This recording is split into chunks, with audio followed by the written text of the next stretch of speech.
Good to have you with us. First this hour, Nobel laureate Muhammad Yunus has been sworn in as Bangladesh's interim leader following the resignation of former Prime Minister Sheikh Hasina. She fled to India this week after weeks of student protests over job quotas grew into an uprising against her increasingly autocratic rule. Well, for the very latest, we spoke earlier with France 24's Navodita Kumari. She's on the ground in the capital, Dhaka. Is a sense of positivity and hope a day after Muhammad Yunus was sworn in as the chief advisor of the interim government. After what the country has gone through in the last few weeks, the violence, the killings of number of protesters here, what people want is some order and peace from Muhammad Yunus. They see optimism in him.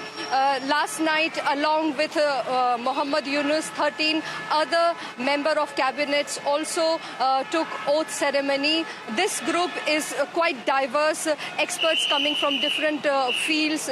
There are some economists, ex-bureaucrats, women leader, members of minority communities, and also two young leaders from the students' movement.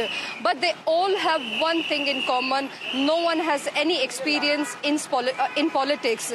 So what the people want from Muhammad Yunus is to establish law and order as soon as possible, but they are really optimistic about him. Navodita Kumari reporting there. Well, for more on this story, we're joined now by Dr. Sohela Nazneen, Senior Fellow at the UK-based Institute of Development Studies. Thank you so much for being with us on the programme this morning. As we heard there from Navodita, people are looking for law and order to be restored, but they are feeling optimistic in Bangladesh. Yunus is now faced with two immediate tasks: restoring peace and preparing for fresh elections. How difficult do you think that is going to be? Morning. Thank you for having me on the show.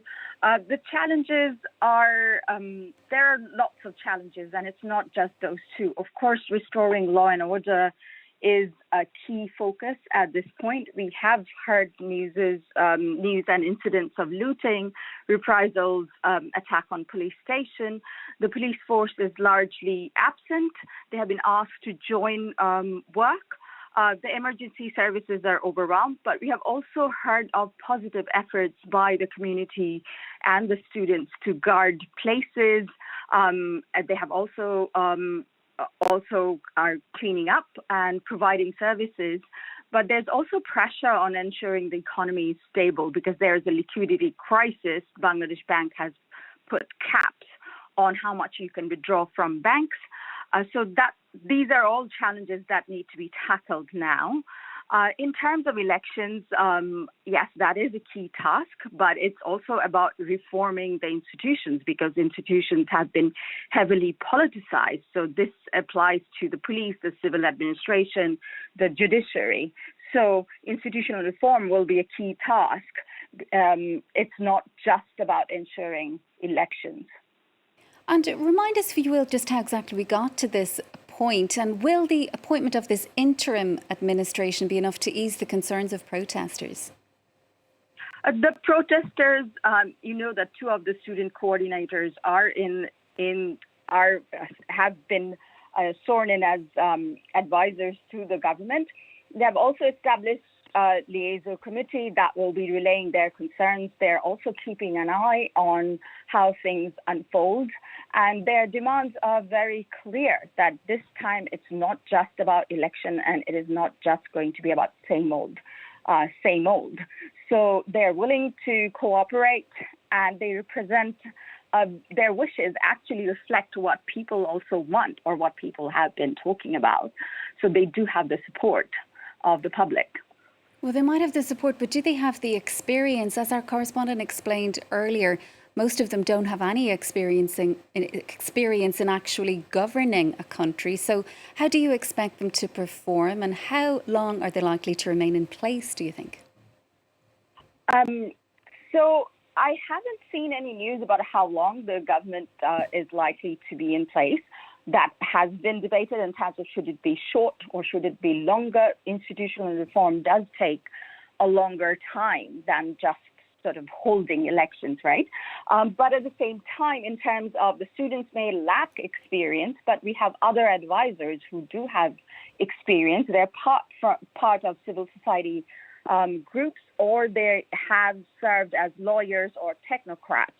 So it needs to be a government that is led by consensus. So we are expecting there is going to be lots of deliberations and decisions based on that. And it is currently been led, of course, by Muhammad Yunus, just been sworn in. He's a Nobel laureate, but not widely known outside the country. Who is he? Muhammad Yunus is the founder of Grameen Bank. He's well known as the banker to the poor.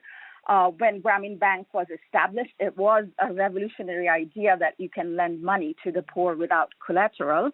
And his organization has connections to every single part of the country in the sense that it provides loans, and then it has also moved from microcredit to thinking about social programs for the poor. So he's quite well known and respected in the country, but also in the international circles, particularly in the development circles, because I work in development studies, and he's very well respected. And Sohela, the Prime Minister of Pakistan sent congratulations to Yunus this morning. How is his appointment being viewed more broadly in the region? Bangladesh does have a rather complex strategic relationship with India, for example, but also with China and the US. Yes, geopolitically, we are a small country. We do face pressure from all the other large countries. If you have seen the news, both the US and the EU have welcomed Yunus's appointment.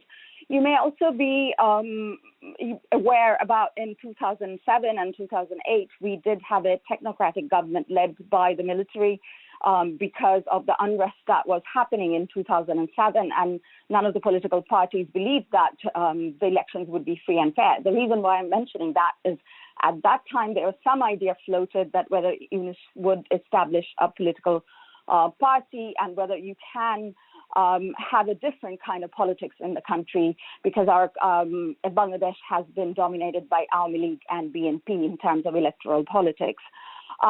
So the political wishes of having a third party or a party that's not connected to the usual political parties that we have seen on the scene is known to the powers that we are talking about. Both the US and the EU have congratulated the appointment and have said that they are looking forward to working with the new government.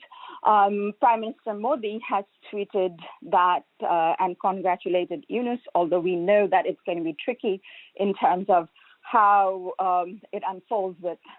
relations unfolds with India, because India has been a close ally of the Hasina government. But just as India is a reality for us, we are also a reality for India in terms of the shared borders, and unrest in Bangladesh wouldn't serve India very well.